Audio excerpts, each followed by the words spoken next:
What's up, everyone? It's Russo. I hope everyone is doing well. Please follow my Instagram at RussoLifts, just in case something happens to this YouTube channel. You can follow, message, and you can watch my daily story content on Instagram. I'll see you there.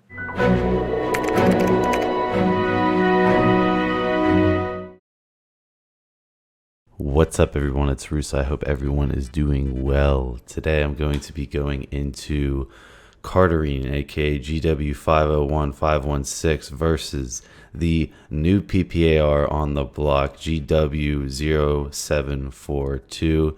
This is going to be a comparison into the science.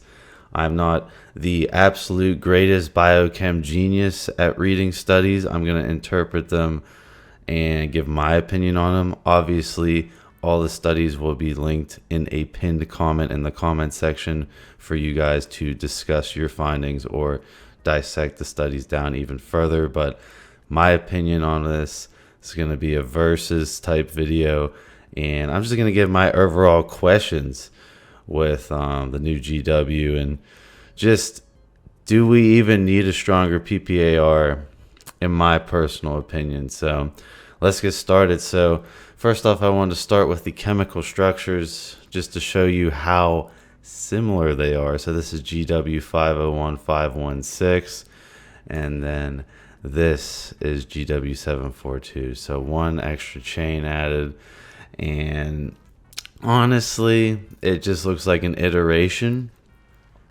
of expanding on the Cardarine. You could probably argue that this is to extend the patent or to just keep evolving GW, but on paper this is based on the research, this is way stronger than GW501516, which in my opinion is already very strong. So yeah, let's get into it. I'm going to break down the science I found, and then I'll go from there with the discussion. So first thing, it obviously, as Cardarine does as well, enhances lipid profile. So in the underground world, it is utilized to recover HDL, aka good cholesterol, lower LDL, and just overall does wonders on your cholesterol. And that's what PPARs are being researched into. They're really, an anti-obesity drug is what they're going for, and why they're being funded and why they're continually evolving is because, HDL, cholesterol, is a big thing with obesity, as well as insulin sensitivity, which we'll get into, but PPARs help a ton with that, and this is just a study proving it. Next study I wanted to go into is gut inflammation reduction. So this study was published in Italy. So this is GW7402. They go into all the methods to see, what GW is doing essentially. And then they add in the GW from the control. And then at the end, so they're demonstrating that it will help in inflammation. Turmeric is marketed for anti-inflammation. This is like pharmaceutical grade anti-inflammation shit here, obviously. But that's kind of what they're going for with this study. And then in conclusion, taken, our results provide first evidence that PPAR, aka GW, causes a substantial reduction in intestinal IRI, which is like intestinal inflammation, in mice by reducing inflammatory mediators. So we speculate that GW may be useful in therapy of tissue injuries associated with IR. So any type of inflammation issues, possibly Crohn's disease, maybe. I don't know if Crohn's disease might be on there, but yeah, that's another good thing. I'll get to the bad, don't worry. I'll get to the bad. So this is another one I found. All right, so this is an insulin sensitivity study. So Cardarine utilized, so a big reason Cardarine's utilized in the underground is to increase insulin sensitivity. Now, you start to lose insulin sensitivity when anything in the growth hormone pathway is involved. So growth hormone facilitating peptides, growth hormone secretagogues, actual growth hormone, all of that is lumped into one category, which you develop insulin resistance most of the time too. Obviously depends on a bunch of factors like diet and stuff, but GW is an anti-obesity drug. Obese people have horrible insulin sensitivity, and the results were improvement. So these rats were fed a fructose-rich diet, aka the modern American diet. The conclusion was that GW0741 had the ability to improve glucose homeostasis in diabetic rats and just overall increased insulin sensitivity. An increase of insulin sensitivity to the GW was observed in these diabetic rats. So that's just proving right now that it's great for inflammation reducing like GW. It's great for insulin sensitivity, and it's great for cholesterol blood panel. So far so good in my research going along the line here. So next one I wanted to talk about was the cancer study. So this is a brand new cancer study. I'm going to see when this was published. No, this is published in 2016, but this is a newer study than GW. So this is a newer study than when they had the cancer study with GW showing that it caused cancer in rats, and it's super debatable that study, if that study was like really brought to the forefront because so many people were utilizing Cardarine as a PED, and obviously it is, you know, pharmaceutical measure to do that study they did, which showed cancer, I think, after 8 months at a ridiculous dosage for the rat. But then if you calculate the what's the fucking word, metabolic rate of a rat versus, if you calculate the metabolic rate of a rat versus us, it comes out to around 40 meg a day for 8 months is what I thought it was around.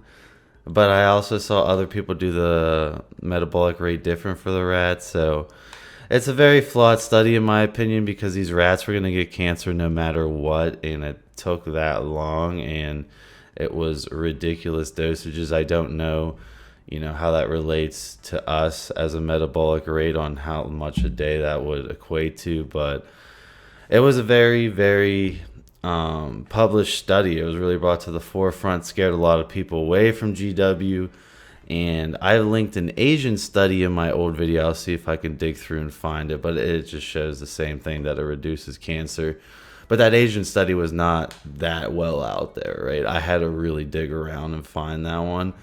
This just proves that it reduces pancreatic cancer cells. So they did a bunch of different methods to try and, you know, add the PPAR in and see if they could get cancer out of it.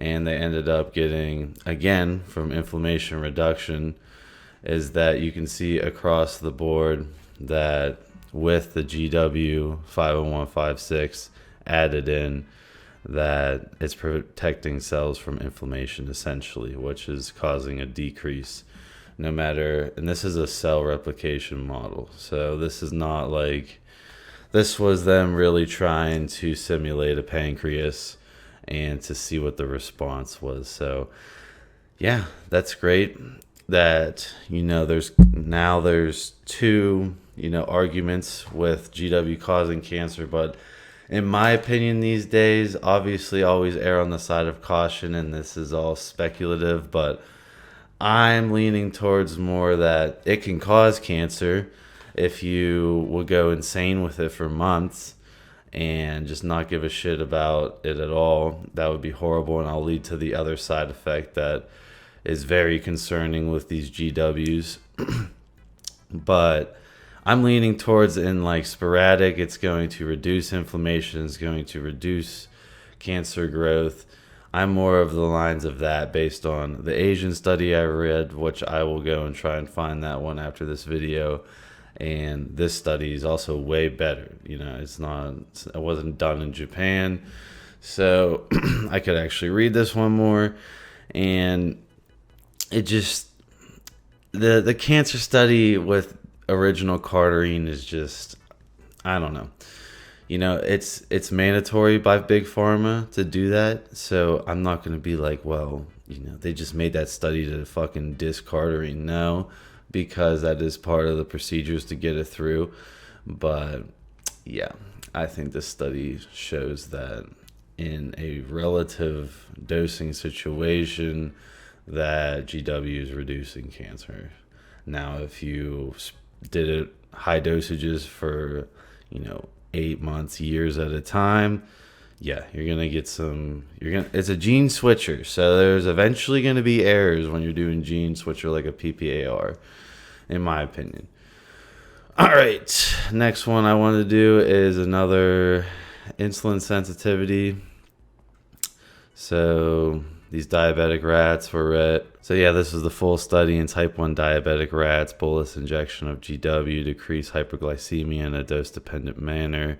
Mediation of endogenous insulin is negligible in this animal model because pancreatic cells are damaged by SH2 at the treatment dose, thereby suggesting an insulin-tropic action of GW742. So anyone who have played around with Cardarine will notice that their insulin sensitivity gets way better with Cardarine, to a point where I look flat on Cardarine, how my body's processing glucose. My personal opinion. But, it's very hard for me to get a pump. And that's all signs that the glycogen is just being shredded through. So this study just proves that again. Now for the bad. There's bad.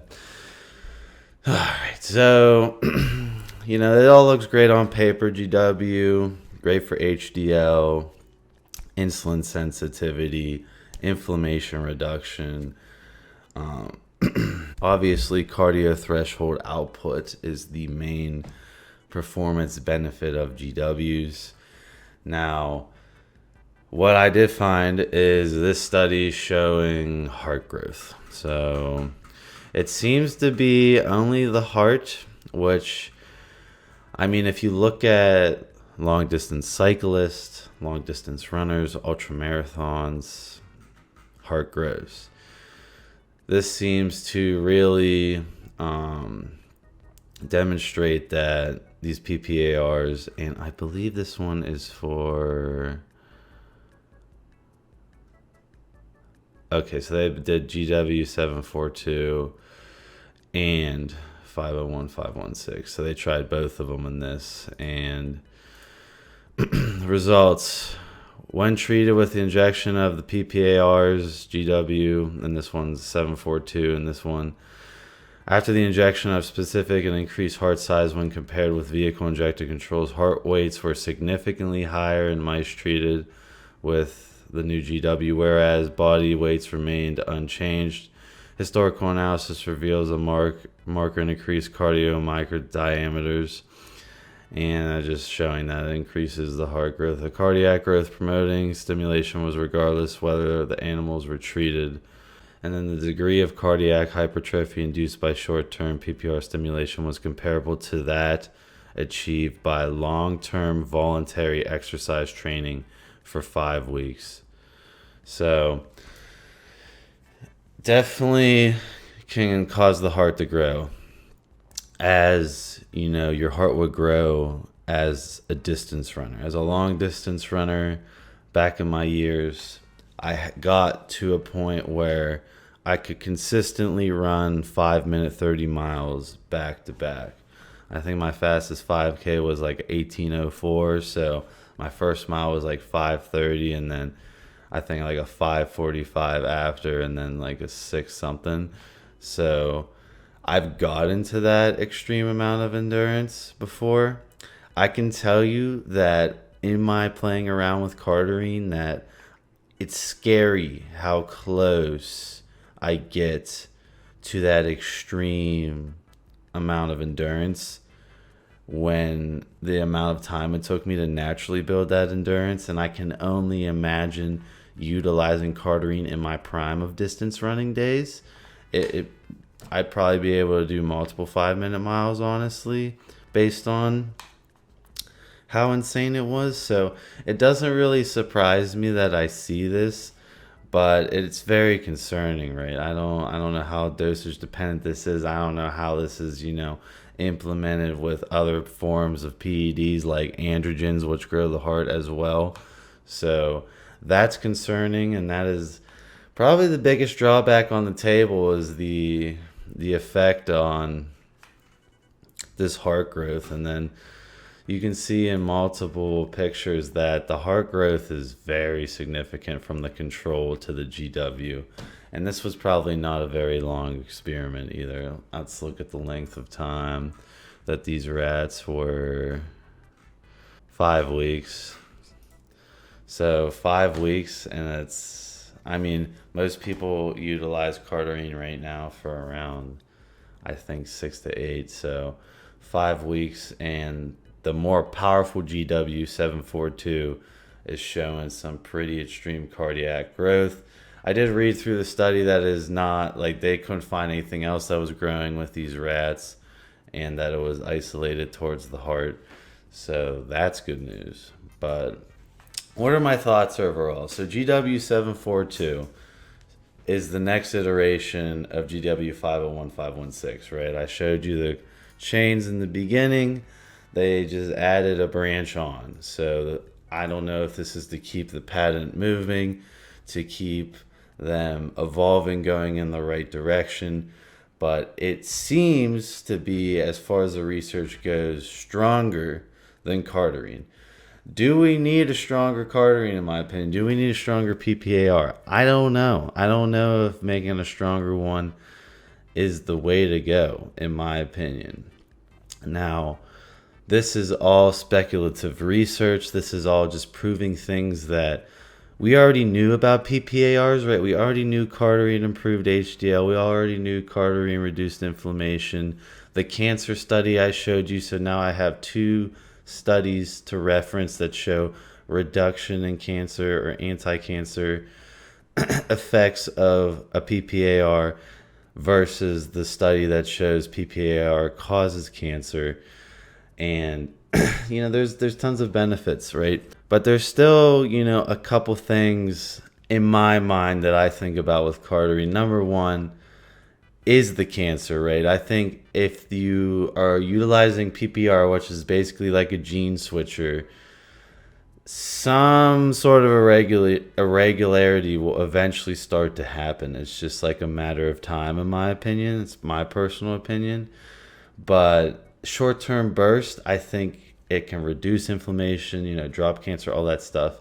And I think it's great for insulin sensitivity, and could go on maybe in like the 5th iteration of GW could be a very good anti-obesity drug if they address the heart growth and just the other issues on the table of over long-term safety effects. Because, right, if you're using it as an anti-obesity drug, it's going to take a while before you're not obese anymore, before you have normal insulin sensitivity back. And they're wanting to use this as a treatment, so they need to come up with some sort of long-term dosing period to where you can help fight off the diabetes, make diabetes easier to, get the person out of that diabetic state. So they need to focus, in my opinion, and they are, I'm not saying they're not, but they need to go with a long-term administration method, right, to reduce the diabetes symptoms. But yeah, that's just my opinion. I think Cardarine's perfectly fine for me personally. I could play around with GW. I could play around with the new GW if I can find some. But I tried the injectable SR9009. That was like, it didn't really like, oh, this is so much better than Cardarine. So I think that would be the same conclusion I would have with this. Maybe I'm wrong. Maybe it's way more insane. It's way stronger on paper. But like I said in my argument, like, is that really what we need, or do we just need one that has the least amount of side effects that can be utilized for a long period of time to help people get out of diabetic states, to improve HDL, to reduce inflammation, and to increase insulin sensitivity, making it way easier to lose weight. That is the main, and increasing cardio output, obviously, and cardio threshold. But, that's, in my opinion, what I would like to see personally, like a safer long-term use studies, and just overall, maybe something a bit more mild, but isn't as insane with the cardiac growth happening in 5 weeks. And do you need a stronger Cardarine? I mean, 20 mega Cardarine, man, it's probably one of the most insane PEDs in the world on this world today, honestly. And when you look at the amount of cyclists, Tour de France people, all those people, they were testing hot for this, and this was one of the main PEDs when it comes to increasing overall athletic performance, because unlike bodybuilding, athletic performance is more based on endurance, and this is endurance in a bottle. So that's my thoughts. I'll link yours down below. I will link all this research for you to read through yourself. And happy Friday, everyone. I hope everyone's having a good day. I know I'm going to try to have one, so I extend that to you. I will see you in my next one.